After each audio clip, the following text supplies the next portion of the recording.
Con Cristo hemos marcado un antes y un después en nuestra vida. Y hemos visto, al igual, hemos visto la diferencia de vivir sin Dios a vivir con Dios. Es una negación constante a nuestros propios deseos y es una aceptación constante a la voluntad de Dios en nuestra vida.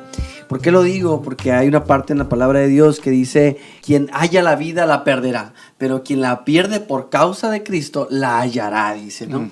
Entonces, ¿qué es lo que nos quiere decir este versículo? Quiere decir que entendemos que es un acto en el que morimos a nuestros propios deseos. Es un acto en el que es vida, muerte, muerte y vida. Tenemos una vida que esa vida tiene que morir para un nuevo nacimiento. El nuevo nacer tiene que ver con la post-muerte de nuestra vida terrenal, de nuestra vida deseosa. Y el Señor, en cuanto nosotros morimos a esa vida, entramos en un plano espiritual cristocéntrico. Entramos en una nueva etapa en nuestra vida, en un nuevo nacimiento, donde la palabra de Dios, la persona de Cristo y el Espíritu Santo están constantemente obrando en nuestra vida. Y esa es la verdadera vida, porque esa es la vida eterna. Ahí empieza. Y es una cuestión de voluntad que el ser humano tiene que decidir, y es una cuestión de gracia que el Señor elige y escoge, y el Señor se presenta, ¿no?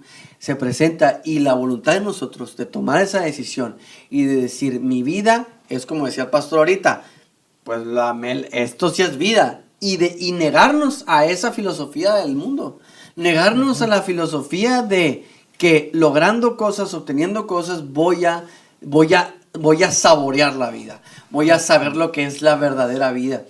Y cuando nos negamos a eso, en verdad estamos recibiendo a Cristo.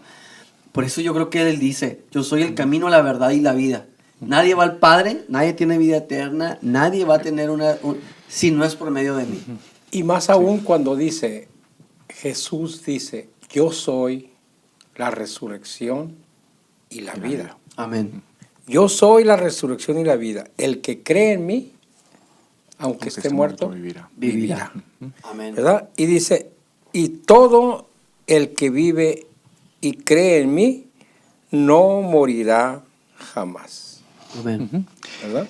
Sí, definitivamente esa referencia del morir y vivir, que es como un equilibrio de condiciones, es decir, la verdadera vida comienza con el concepto de la entrega, de la entrega. Recordemos que en el contexto de lo que tú decías ahorita, Enrique, de aquel que quisiera salvar su vida la perderá, en ese mismo contexto el Señor habla de la semilla, del grano de trigo, sí, ¿no? Si el grano de trigo no cae en tierra y muere. Entonces, quisiera que volvamos a ese espacio, ¿no? El grito de esto sí es vida normalmente está ilustrado por un individuo solo, ¿cierto? Un hombre o una mujer solo o sola, tal vez en un lugar paradisiaco, atendido por una cantidad de situaciones o de condiciones favorables para él como un solo individuo. Pero cuando Jesús el Señor dice: si el grano de trigo no cae en tierra y muere, está diciéndonos: él solo, no tiene valor. Su valor está en que se entregue. Y cuando ese grano de trigo cae en tierra y muere, entonces ahí comienza la vida. Es correcto. Ahí comienza la vida. La vida tiene que ver con negación. La vida tiene que ver con la disposición de no hacer lo que me parece, sino permitir el gobierno de Dios en mí. Y creo que lo que mejor ilustra esto es lo que Jesús el Señor habla cuando habla de la vid y los pámpanos. Oh, sí. Sí, porque esta es una ley que aplica para todo concepto de vida. Un miembro de un cuerpo que se separa de él empieza un proceso de descomposición. Es decir, una parte del cuerpo que se cercena, se amputa, sí, esa parte ya no tiene la irrigación vital de la sangre, de todos los elementos que la mantienen cohesionada, ¿cierto? Sí. Por eso Jesús el Señor dice: yo soy la vid y vosotros sois los pámpanos. Sí. Todo aquel que en mí no lleva fruto será cortado. porque pues claramente si un gajo de una planta no lleva fruto, es porque tiene un atrofio, porque tiene una condición en la que ya no está conectado vitalmente. Y está muriendo. Y está muriendo. Si se fijan, las plantas se ve como que está... Sí, está muriendo. De manera que él dijo, será cortado. ¿Por qué? Porque solamente lo que se mantiene en una conexión vital es lo que puede producir verdadero fruto.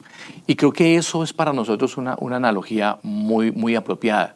La vida implica conexión, pero conexión que nos genera producido, que nos genera prosperidad, no solamente en el sentido económico, sino en todo sentido.